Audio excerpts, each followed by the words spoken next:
Je vais essayer d'être assez bref pour que nous ayons ensuite le temps de débattre. Permettez-moi de saluer un ami que j'estime beaucoup ici présent, qui est Mohamed Arbi.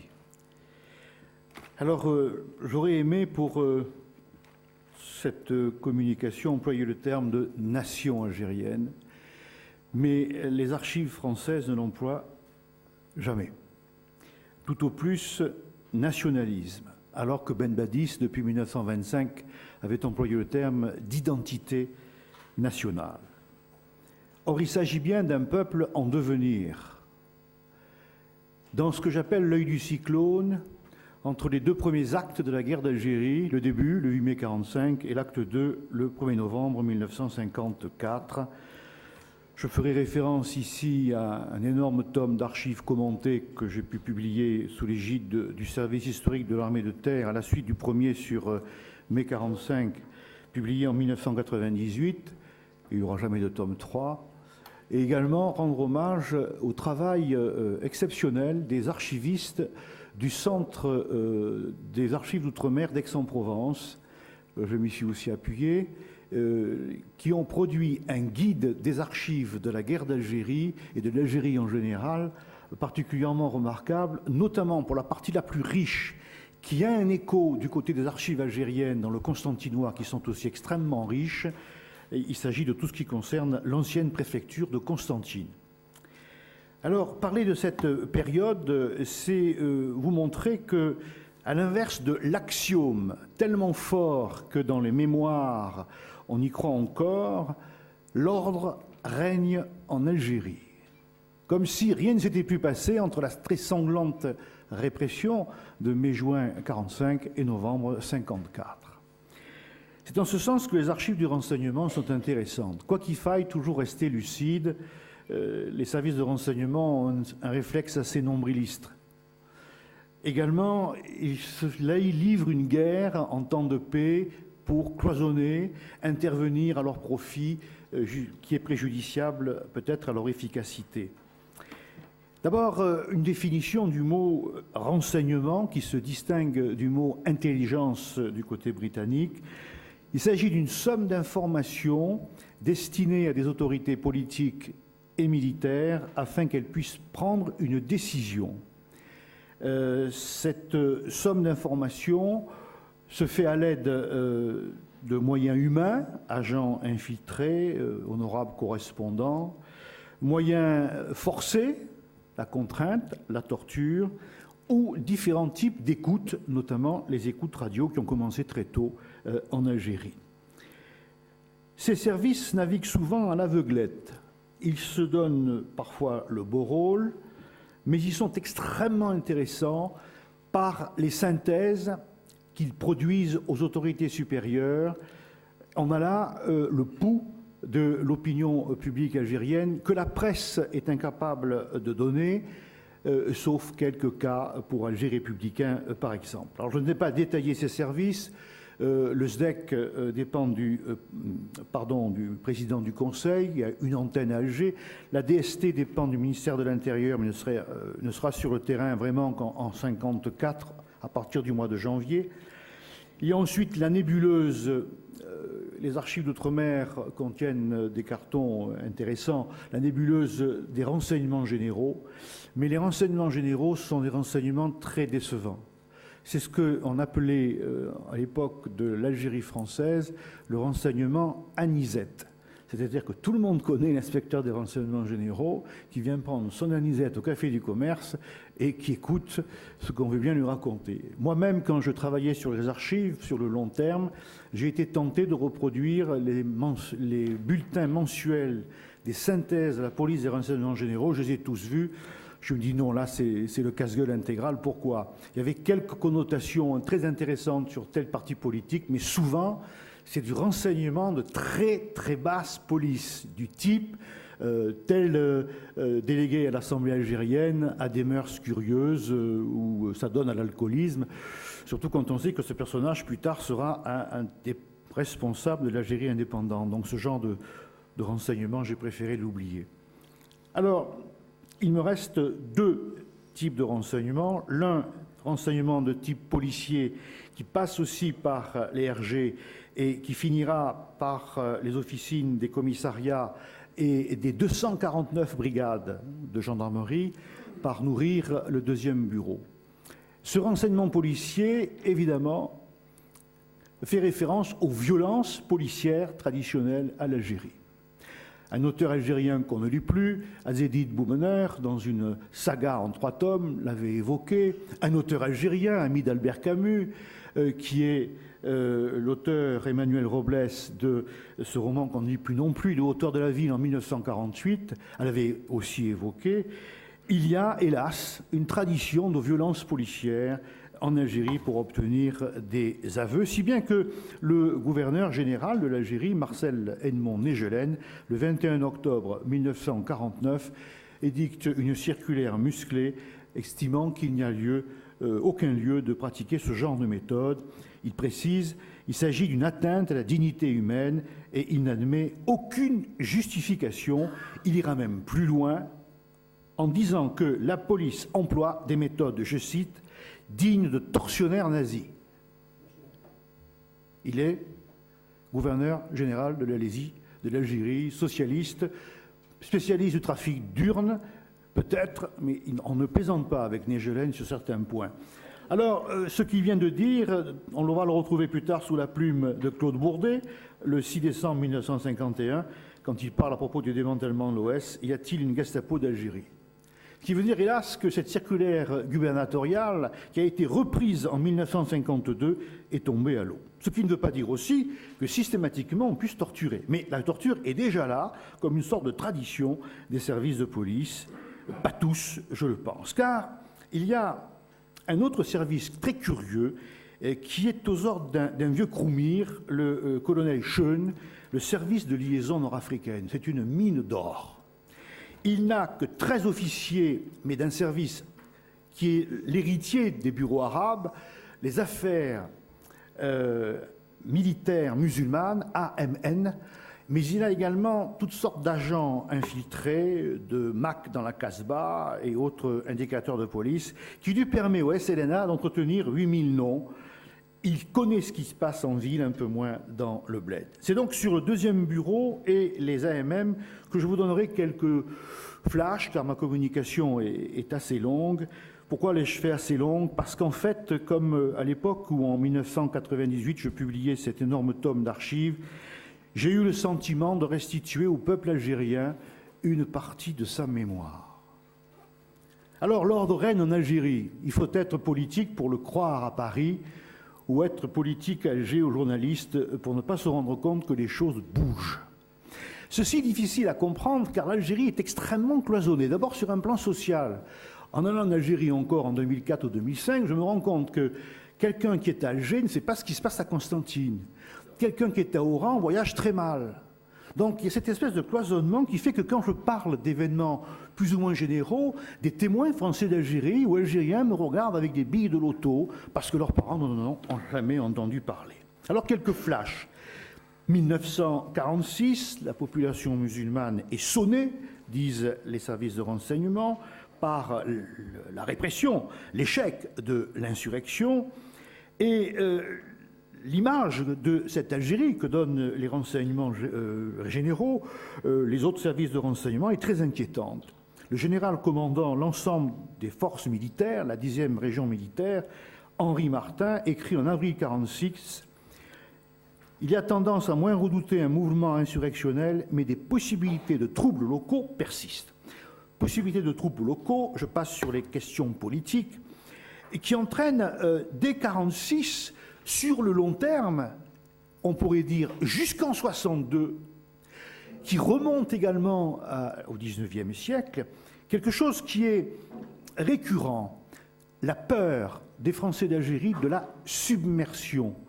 Le concept qu'a étudié Boussif Merhaled sur Guelma d'être assiégé par une masse qui un jour va vous engloutir. Alors, il y a des slogans qui apparaissent dès 1943, la valise et le cercueil, c'est pas en 1960. On les revoit apparaître en 1946. Il y a, pour le deuxième bureau, analysant le comportement des Européens, des comportements dits psychotiques, de peur chronique, d'appel à l'armée, tandis que les services de renseignement notent la recrudescence de ce qu'on appelle le banditisme. Alors le banditisme, évidemment, il y a de vrais bandits, mais il y a aussi des patriotes algériens dont certains n'ont pas quitté le maquis.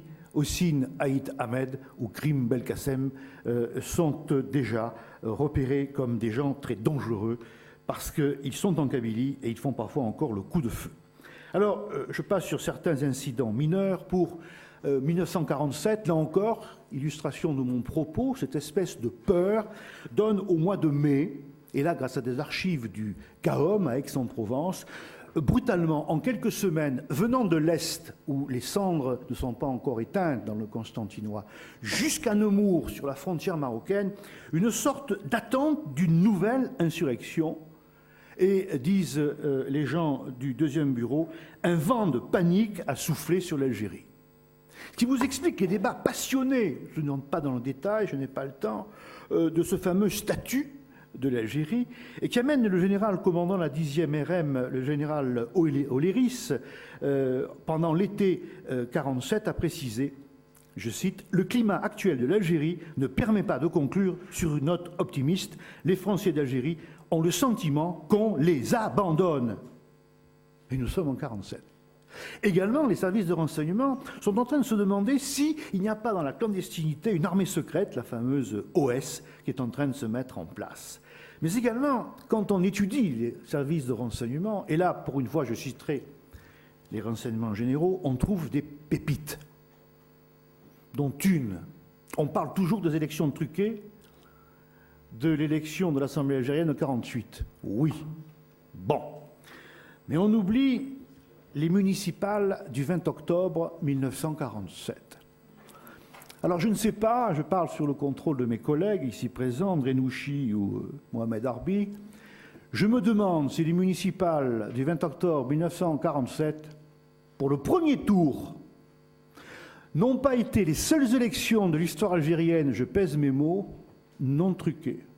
Parce qu'initialement, les municipales de 1947, c'était tellement anodin. On n'a pas fait attention. Il faut voir les archives détenues par Aix-en-Provence et Vincennes sur les réactions des administrateurs, communes mixtes, les préfets, sous-préfets. On a laissé voter librement. Quel est le résultat? Pour le fameux second collège, je m'excuse du terme à l'époque, dit indigène, 55% des voix se sont portées sur des élus nationalistes. Ces 55% des voix ont été sensiblement corrigées au second tour parce qu'on a bourré les urnes. Si vous voulez, il y a eu là, peut-être, diront les nostalgiques, une sorte d'occasion manquée d'arriver à une solution politique comme le voulait Abbas depuis 1946 avec la puissance coloniale. Le résultat a été tel, la peur a été telle que dans les mois qui vont suivre, en novembre, on aura affaire à des manœuvres à très grand spectacle entre Arzeu et la Macta. L'État colonial montre sa puissance de feu en faisant intervenir un cuirassé géant qui est le Richelieu, qui ouvrira le feu avec obus réels sur la côte pendant quelques heures. On passe d'autres attentats pendant que se met en place l'OS, l'organisation spéciale, avec émeute en 1948 lors des élections.